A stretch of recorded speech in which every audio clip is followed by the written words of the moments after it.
When most of us think of the word colorblindness, we think of a medical condition, an inability to see color.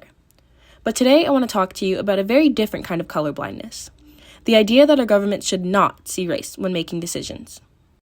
On paper, this may seem like a good idea. It even sounds fair. If we treat everyone the same, won't that lead to equality? Well, not exactly.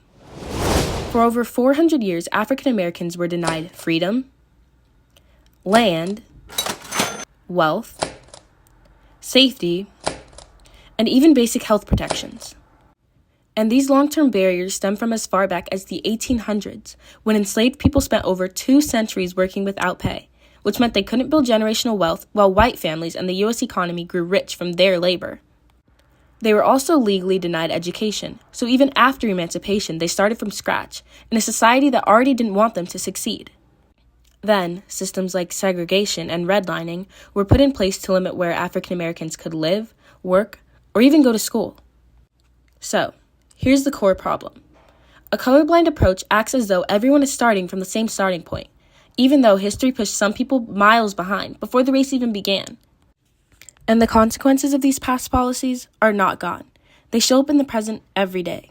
For example, Black mothers are nearly 3 times more likely to die from childbirth complications than white mothers. Asthma and late-stage cancer diagnoses are far more common in formerly red-line neighborhoods. African Americans are 6 times more likely to face incarceration.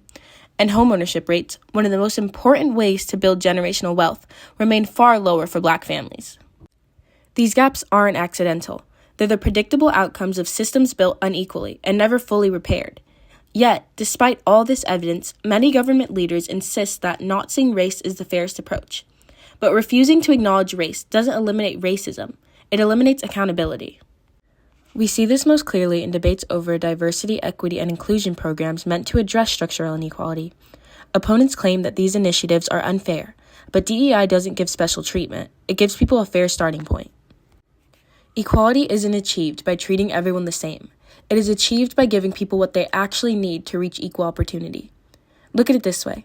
Imagine there are 2 kids, one who grew up in a wealthy family with clean parks, clean air, and private tutors. The other growing up with the exact opposite, underfunded public schools, hazardous air, and limited resources. If those 2 kids have such completely different starting points, does it really make sense to expect them to perform the same without acknowledging those differences? So finally, the million-dollar question. What does it take to truly move beyond colorblindness? I believe we need 3 things. The first being awareness. We must continue to collect race-based data to measure whether gaps are truly being closed.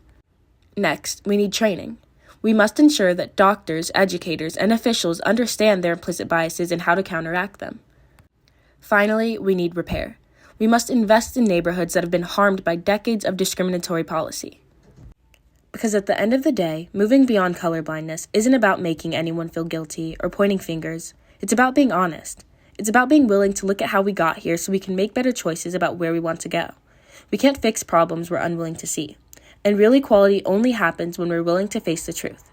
If we want a future where every child, no matter where they live or what they look like, has a fair chance to thrive, then we have to look directly at the disparities that still exist and choose to address them, not pretend they aren't there.